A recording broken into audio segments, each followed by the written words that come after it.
In ancient Greek mythology, there were 12 gods called Zeus, Hera, Poseidon, Demeter, Athena, Apollo, Artemis, Ares, Hephaestus, Aphrodite, Hermes, and Hestia. They were called Olympians because they lived on Mount Olympus. They were immortal, but looked and behaved like humans. There were also gigantic beings known as Titans, and hybrid beings known as demigods, which were a mixture of a god and a human. But what if there is something far darker about the Greek gods and the other creatures of Greek mythology? Perhaps the most well-known story in the Bible is that of the rebellion against God between Satan and his angels, and Michael and his angels. In this story, Satan and his angels were ultimately defeated and sent to earth. Interestingly, these particular angels had a huge desire to be worshipped as gods, and we are told when they were cast to earth, they accomplished just that.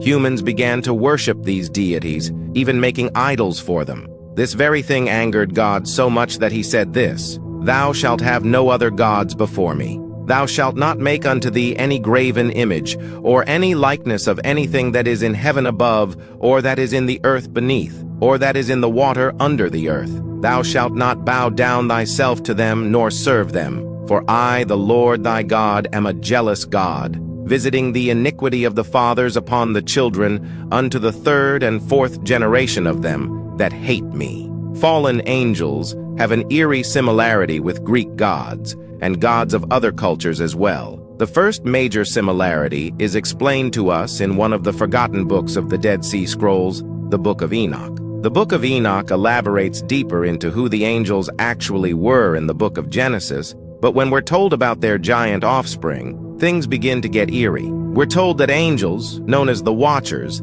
had massive offspring with human women. These beings were giants, and they are known as the Nephilim. This is extremely similar to the story of how demigods in Greek mythology came to be. As I've mentioned before, demigods are created when a god or goddess has a child with a human being. This is the very same sequence that is required in order for a Nephilim giant to be made. A prime example of a demigod in Greek mythology is Hercules. He is the most popular demigod in Greek mythology, and most likely you've heard of him even if you don't follow Greek mythology. Hercules' father is Zeus, and his mother is a human woman named Alcmene. This combination of a god and a human made Hercules an extremely strong being. The Nephilim also possessed extreme strength. However, there were different sizes of Nephilim giants. Some giants, such as the infamous Goliath, were 9 feet tall, while the early Nephilim giants were hundreds or even thousands of feet tall, reminiscent of the Greek Titans.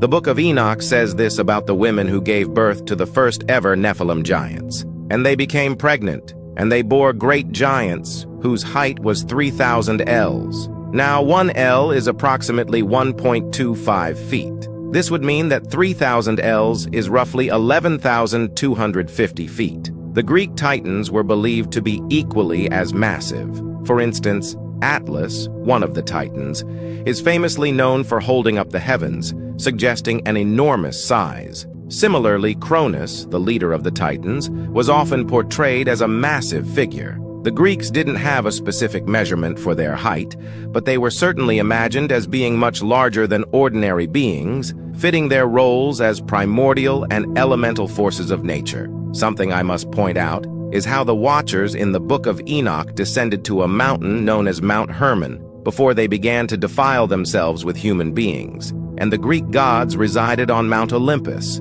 I can go all day making these comparisons, but let's look at the real question we're all wondering right now. Are the Greek gods actually fallen angels? Regardless of your faith, one thing we can all agree on is the fact that Greek mythology has a lot in common with biblical literature, and there clearly is a sign of influence that started these stories. Some of the Greek gods even look exactly like biblical angels. I am a man of Christian faith, and the Bible clearly tells us what the fallen angels were kicked out of heaven for, to begin with, the desire to be God. So when they came to earth, did their desire to be God change? Absolutely not. It actually heightened.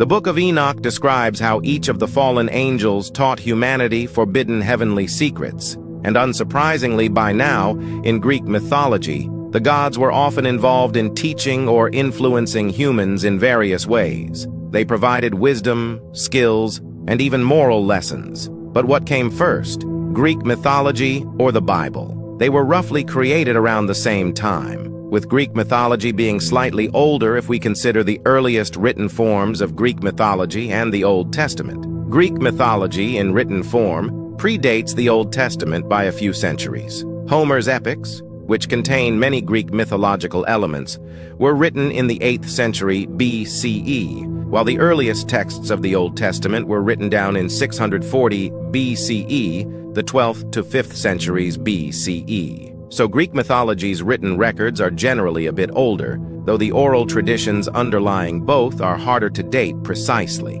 However, I've personally noticed some strange things about Greek gods. For one, if we are to believe that these two beliefs are in fact connected, that would make Zeus, who is the leader of the Olympian gods, match up with Satan, who is the leader of the fallen angels in the Bible, or even Samyaza, who is the leader of the Watchers in the Book of Enoch. What I find most odd about this is the mockery. Zeus is known as the god of lightning, and the Bible tells us when Satan fell, he fell to the earth like lightning. I just found that rather strange. Not to say I believe these two beliefs are exactly the same, I'm simply making the comparisons. I do, however, believe that since nearly every culture on Earth has some sort of story about gods or angels coming down from Earth and interacting with humans, that it actually happened. I mean, let's just think about it for a moment. Many cultures didn't even know of each other's existence, yet the same story is consistent. It all started in ancient Sumer, the place known for the oldest written language ever.